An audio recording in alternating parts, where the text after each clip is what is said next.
उत्तर प्रदेश में नगर निकाय चुनाव की तारीख घोषित होने के बाद तमाम राजनीतिक पार्टियां मुरादाबाद में अपने अपने उम्मीदवारों का ऐलान कर चुनावी मैदान में जीत के दावे कर रही हैं, जिनके दावे की हकीकत 13 मई को ही पता चलेगी कि किस पार्टी का कौन सा उम्मीदवार कहां से चुनाव जीता है। लेकिन इस बीच मुरादाबाद में रामगंगा विहार के वार्ड 34 से बीजेपी प्रत्याशी सुरेंद्र बिश्नोई के 4 मई को होने वाले मतदान से पहले ही चुनावी मैदान में उनके सामने कोई विरोधी न होने के चलते निर्विरोध पार्षद बनने का रास्ता साफ हो गया है। नामांकन कराने की समय सीमा समाप्त होने के बाद वार्ड नंबर 34 से बीजेपी प्रत्याशी सुरेंद्र बिश्नोई अब बिना मतदान के ही निर्विरोध पार्षद बनते नजर आ रहे हैं, जिसको लेकर आज सुरेंद्र बिश्नोई के घर में जश्न मनाया जा रहा है। परिवार के लोग एक दूसरे को मिठाई खिलाकर मुंह मीठा करा रहे हैं। इस बीच बीजेपी प्रत्याशी सुरेंद्र बिश्नोई ने कहा कि वह बीजेपी नेतृत्व के साथ ही मुरादाबाद के नगर विधायक रितेश गुप्ता और एमएलसी जयपाल सिंह व्यस्त, गोपाल अंजान और सत्यपाल सैनी का भी धन्यवाद करते हैं। उन्होंने बताया कि चुनावी मैदान में रामगंगा विहार से विरोधी पार्टियों से पार्षद का चुनाव लड़ने वाले दावेदारों को जब जानकारी हुई तो बीजेपी ने वार्ड 34 से उन्हें उम्मीदवार बनाया है, तो उन्होंने बीजेपी को मौन समर्थन देते हुए नामांकन नहीं कराया,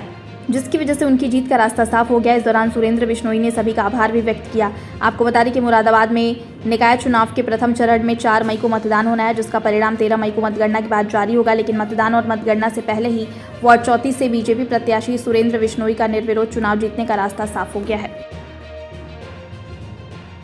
मैं इसके लिए सर्वप्रथम तो मैं अपना केंद्रीय नेतृत्व और प्रदेश नेतृत्व का आभारी हूँ, और जिन्होंने मुझे भारतीय जनता पार्टी का प्रत्याशी के रूप में वार्ड 34 से ये मौका दिया, और इसमें सब मैं महानगर की तरफ से अपने लोकप्रिय विधायक रितेश गुप्ता जी का, और जो हमारे मुरादाबाद देहात से पिछला चुनाव लड़े के मिश्रा जी, तीनों एमएलसी जयपाल व्यस्त जी, गोपाल अंजान जी, सत्यपाल सैनी जी, और अपने महानगर के महानगर अध्यक्ष धर्मेंद्रनाथ मिश्रा जी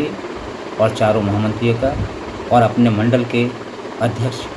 सभी भारतीय जनता पार्टी परिवार का मैं हृदय की गहराई से उनका अभिनंदन करता हूँ, जिन्होंने मुझ पर पुनः विश्वास व्यक्त किया। और सर मैं रामगंगा विहार के उन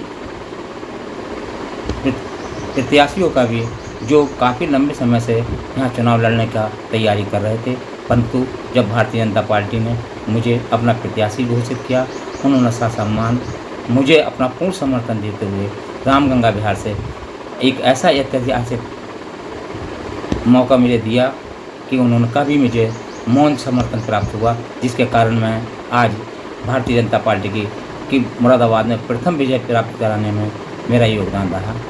इसके लिए मैं अब रामगंगा विहार क्षेत्रवासियों का भी और अपने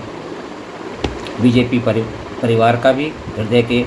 से उनका अभिनंदन करता हूं,